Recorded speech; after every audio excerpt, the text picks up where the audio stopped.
ভিডিওটা মনোযোগ দিয়ে দেখলে প্রথমবারেই পারফেক্ট ভাবে আপনিও বানাতে পারবেন, এতটাই ইজি। তাহলে ফুলঝুরি পিঠার জন্য প্রথমেই বাটিতে নিয়ে নিচ্ছি একটা ডিম। তারপর 1/3 কাপ দিয়ে দিচ্ছি চিনি। পর লবণ দিয়ে দিচ্ছি স্বাদ মতো। এখন ভালোভাবে ডিমের সাথে চিনিটুকু ফেটিয়ে নিয়েছি। একটু সময় দিয়ে মেশানোর পর যখন চিনি ভালোভাবে গলে গেছে, তখন এতে চালের গুঁড়া দিয়ে দিচ্ছি 1 কাপ। ভেজা বা শুকনা যে কোনো চালের গুঁড়া দিয়েই বানাতে পারবেন। তারপর 1/2 কাপ দিয়ে দিচ্ছি ময়দা। এবার এতে অল্প অল্প করে নরমাল তাপমাত্রার দুধ দিয়ে মিশাতে হবে। যদি কারো কাছে চালের গুঁড়া বা ময়দা কোনোটাই না থাকে, তাহলে শুধু আটা দিয়েও এই পিঠাগুলো বানাতে পারবেন। পিঠার জন্য গুলাটা ভালোভাবে মসৃণ করে মিশাতে হবে, যাতে কোথাও দলা না থাকে।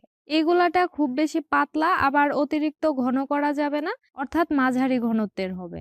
আচ্ছা, আমি এতে যেই পরিমাণ চালের গুঁড়া আর ময়দা ব্যবহার করেছি, তার জন্য পিঠার গুলাটা বানাতে আমার প্রায় 3/4 কাপের মতো দুধ লেগেছে। এই যে কাপের মধ্যে এখানে যেইটুকু দুধ দেখতে পাচ্ছেন, এইটুকুই 3/4 কাপ দুধ থেকে বেঁচে গেছে। তো আমার গুলাটা ভালোভাবে মিশানো হয়ে গেছে। এখন গুলার ঘনত্বটা একটু দেখিয়ে দিচ্ছি। দেখুন, চামচের গায়ে গুলাটা হালকা ঘন হয়ে লেগে আছে। এখন পিঠাগুলো ভাজার জন্য আগে থেকেই ডুবো তেলে পিঠার ছাঁচটা প্রায় 7 থেকে 8 মিনিট ধরে গরম করে নিয়েছি। অবশ্যই ছাঁচ ভালো মতো গরম করে তবেই গুলায় ডুবাতে হবে, না হলে ছাঁচের গায়ে গুলা লাগতে চাইবে না। এখন এই গরম ছাঁচটাকে উঠিয়ে বাড়তি তেলটুকু একটু এভাবে ঝরিয়ে নিয়েছি।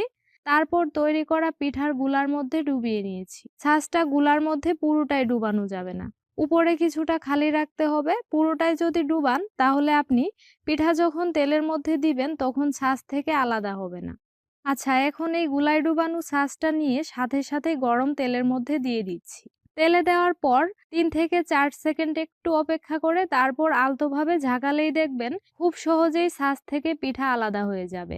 এই সময় চুলার আঁচ কমিয়ে দিবেন, না হলে পিঠা দ্রুত পুড়ে যাবে। ছাঁচ থেকে পিঠা আলাদা হয়ে গেলে তারপর দুপাশে উল্টে পাল্টে পছন্দ মতো লালচে কালার করে ভেজে নিলেই পিঠা রেডি।